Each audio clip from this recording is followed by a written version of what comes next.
নমস্কার বন্ধুরা, বাসন্তী কিচেনে আপনাদের স্বাগত। আজকে আমরা তৈরি করব সয়াবিনের নিরামিষ মাখা মাখা তরকারি।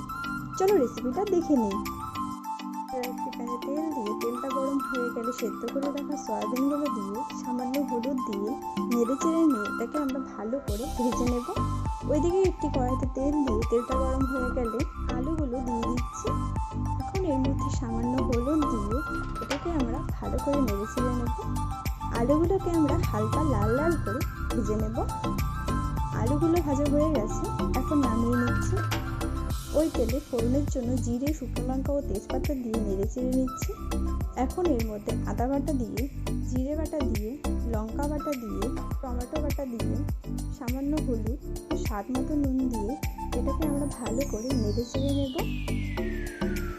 এখন এটাকে আমরা কিছুক্ষণের জন্য ঢেকে দিয়ে ঢাকনাটা সরিয়ে দিয়ে ভেজে রাখা আলুগুলো দিয়ে এটাকে আমরা ভালো করে নেড়ে চেড়ে নেব। আবার এটাকে আমরা কিছুক্ষণের জন্য ঢেকে দিচ্ছি। ঢাকনাটা সরিয়ে দিয়ে এটাকে আমরা ভালো করে এখন আবার নেড়ে চেড়ে নেব। এর মধ্যে সামান্য গরম মশলা দিয়ে আবার এটাকে নেড়ে চেড়ে নিচ্ছি।